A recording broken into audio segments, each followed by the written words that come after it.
j'ai su de sources sûres qu'une auteure avait écrit son roman directement en se basant sur votre voix d'Esteban. Absolument, une petite Canadienne qui est formidable, qui a écrit un roman qui s'appelle Cétacia. Elle m'a contactée, en fait, on s'est rencontrés sur Facebook, c'était extraordinaire. Elle m'a dit, tout ce que j'ai écrit, le personnage de Mathias, je me suis inspirée de vous, parce que j'adore votre voix, et pendant que j'écrivais, c'est votre voix que j'entendais sur le personnage de Mathias. J'imagine que vous avez été touché directement en entendant ça. Ah ben oui, ça m'a vraiment beaucoup touchée.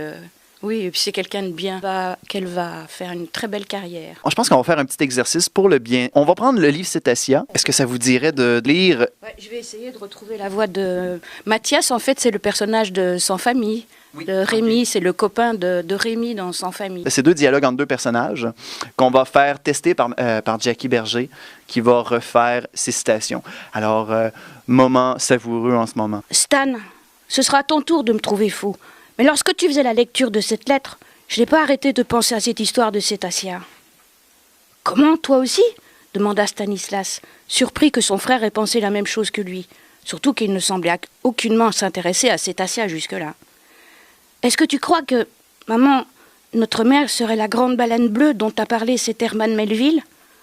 Je sais que ça paraît stupide, mais ça expliquerait peut-être pourquoi papa n'arrêtait pas d'affirmer qu'elle était une sirène.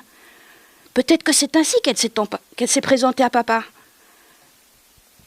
Lui révéler qu'elle était en réalité une baleine l'aurait effrayée. Papa ne disait pas aussi que maman aimait chanter. Or, les baleines aussi chantent. Et cette histoire de livre dont elle fait mention, c'est sans doute le journal de bord de cet écrivain. Elle devait savoir qu'on trouverait ce livre et cette lettre la même journée. C'est une drôle de coïncidence tout de même. Tout concorde. Mathias, te souviens-tu que lorsque tu avais 3 ans, tu es tombé à la mer, se rappela Stanislas en prenant son frère par les épaules, comme s'il venait de réaliser quelque chose. Oui, papa m'a raconté cette histoire des dizaines de fois. Mais qu'est-ce que ça vient faire dans la discussion ? Te souviens-tu qu'il avait dit que tous les pêcheurs du village avaient été impressionnés de voir à quel point tu nageais bien ? Il disait qu'il était miraculeux qu'un enfant de cet âge survive à une telle noyade, avec tout ce courant. C'est peut-être dû à ton côté cétacé ? Et pourquoi papa disait que nous pouvions comprendre le langage de la mer et les belugas du Saint-Laurent qui suivaient la sirène bleue de temps à autre lorsque nous étions à bord? Peut-être essayait-il de nous dire quelque chose. C'est bien trop vrai. Donc ça voudrait réellement dire que nous... Oui, nous serions donc les messies qu'attendent les cétacés pour que se réalise la prophétie. Nous sommes donc à moitié baleines de par notre sang. C'est pas étonnant que nous ayons toujours été attirés par l'océan depuis notre enfance. Que maman soit morte en nous mettant au monde expliquerait aussi pourquoi les cétacés avaient perdu sa trace. Wow! Bravo! Main d'applaudissements, tout le monde. Je suis pas capable, j'ai un micro.